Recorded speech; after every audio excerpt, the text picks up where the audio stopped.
Hello, ഞാനൊരു അസൽ തൃശ്ശൂർക്കാരിയായ കാരണം ഉണ്ടല്ലോ, എനിക്ക് തൃശ്ശൂർ പൂരത്തിന് പോകാൻ പറ്റിയില്ലെങ്കിലും എക്സിബിഷൻ എന്തായാലും പോകണം. പറ്റുകയാണെങ്കിൽ എല്ലാ കൊല്ലം പോകാൻ പറ്റണമെന്നാണ് എൻ്റെ ഒരു ആഗ്രഹം കേട്ടോ.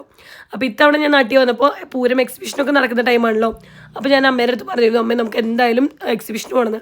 അപ്പം അമ്മ പറഞ്ഞു എന്തായാലും നീ വീട്ടിൽ വന്നില്ല, നമുക്ക് നാളെ തന്നെ പോകാമെന്ന് പറഞ്ഞ് പിറ്റേ ദിവസം നമ്മൾ രാവിലെ തന്നെ കുളിച്ച് റെഡിയായി എക്സിബിഷന് പോകാനുള്ള തയ്യാറെടുപ്പായിട്ടോ. എക്സിബിഷൻ ഇപ്പോൾ വെയിലൊക്കെ ആയ കാരണം എന്താ പറയുക, കുറേ ആൾക്കാരൊക്കെ കുറഞ്ഞു തുടങ്ങി.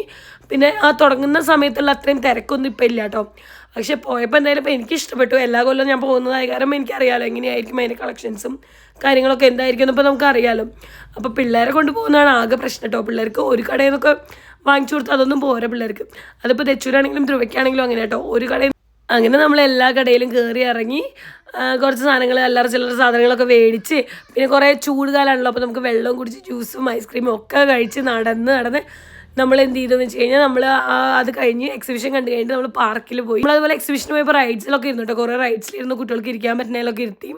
എന്നിട്ട് നമ്മൾ പാർക്കിൽ പോയിട്ട്, അപ്പോൾ പാർക്കൊക്കെ അടച്ചിരിക്കുകയായിരുന്നു, മഴയൊക്കെ ആയ കാരണം അടച്ചു എന്ന് പറഞ്ഞു. അപ്പോൾ നമ്മൾ കുറച്ച് നേരം എന്തായാലും അവിടെ ഇരുന്ന് കുറേ കൈനോട്ടക്കാരൊക്കെ ഉണ്ടായിരുന്നു.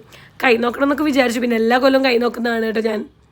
അപ്പോൾ എല്ലാ കൊല്ലവും നോക്കുന്നതായ കാരണം നമ്മളിങ്ങനെ കൈ നോക്കാനൊന്നും ഇരുന്നില്ല. കുറച്ച് നേരം ഇങ്ങനെ അവിടെ ചിലവഴിച്ചപ്പോഴേക്കും പാർക്കിൽ നമ്മളിങ്ങനെ കാറ്റ് കൊള്ളായിരുന്നു. കുറച്ച് കഴിഞ്ഞപ്പോഴേക്കും പിള്ളേർക്കൊക്കെ വയ്യാണ്ടായി, വീട്ടിലേക്ക് പോകാമെന്നൊക്കെ. അപ്പോൾ നമ്മളതൊക്കെ കഴിഞ്ഞ് വീട്ടിലേക്ക് ഇറങ്ങിയിട്ടോ.